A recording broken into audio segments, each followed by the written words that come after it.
Enseñanza número 1. La doctrina social de la Iglesia. Subtema B. Concilio Vaticano II. La Iglesia esperada. Recordemos que la doctrina social de la Iglesia es el anuncio del Evangelio a la sociedad en los ámbitos político, económico, jurídico y cultural. Esta propone la actualización del mensaje de Jesucristo en el transcurso de la historia. La doctrina social promueve las relaciones basadas en la equidad y la justicia y colabora en la defensa del bien común por encima de los intereses particulares, de manera que tiene como principal objetivo el desarrollo integral del ser humano. Y para ello debe propiciar la construcción de una sociedad que brinde a todos posibilidades para su crecimiento espiritual, crecimiento intelectual y material.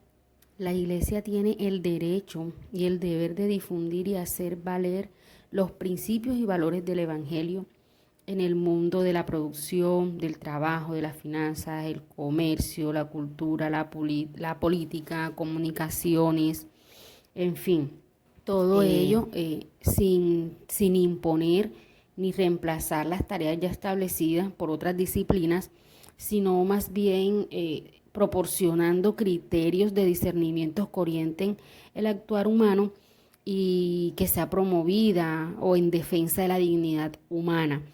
Es decir, el orden social y el progreso deben estar dirigidos al bien común. Y en esa difusión, en ese hecho de hacer valer los principios y valores del Evangelio en el mundo, surge el Concilio Vaticano. Hablemos un poco del Concilio Vaticano II. Primero veamos qué es un concilio. Un concilio es una reunión de varias personas que tratan algún tema o algún asunto. Para la Iglesia, un concilio es la reunión de obispos y de otras autoridades de la Iglesia Católica para decidir sobre un asunto de dogma muy importante para la Iglesia.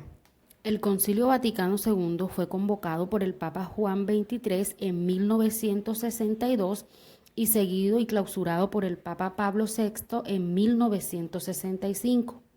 Con el Concilio Vaticano II se buscó un diálogo con el mundo moderno, es decir, él tenía por finalidad discutir cómo la Iglesia, de qué manera la Iglesia podría acercarse más al mundo y adaptar o actualizar el mensaje del Evangelio a la modernidad y ser esa Iglesia esperada, esa Iglesia cercana, esa Iglesia solidaria con el género humano y con la historia. La principal finalidad del Concilio Vaticano II fue la constitución de la Sagrada Liturgia, de manera que se promoviera todo aquello que pudiera contribuir a la unión de cuantos creemos en Jesucristo y fortalecer las cosas que estaban funcionando para invitar a todos los hombres al seno de la Iglesia, es decir, promover la fe cristiana. Para ello se hicieron cambios destacados como la actualización de la misma liturgia, que la hizo más comprensible al permitir que la Eucaristía se celebrara en los idiomas de los distintos pueblos y no únicamente en latín como se hacía anteriormente.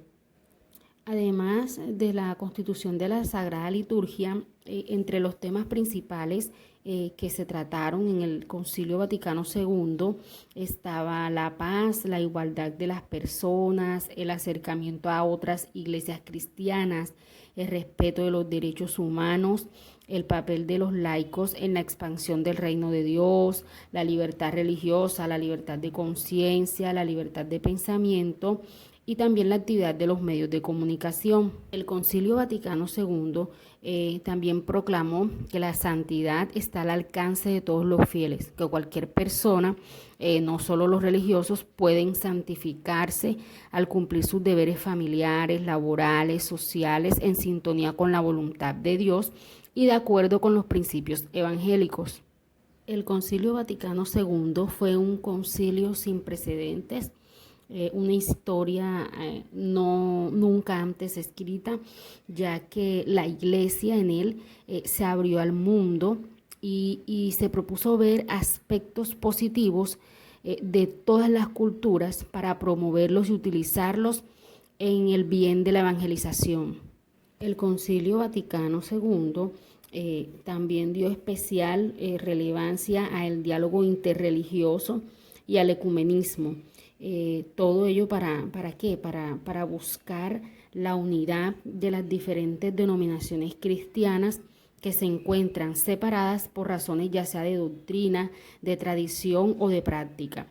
La idea es que todos podemos caminar juntos, cuidando los unos de los otros y de todo lo creado por Dios. Porque somos sus hijos y es precisamente esa la invitación que nos hace Jesús en el Evangelio. Y de esa manera el Concilio Vaticano contribuye a la difusión del mismo.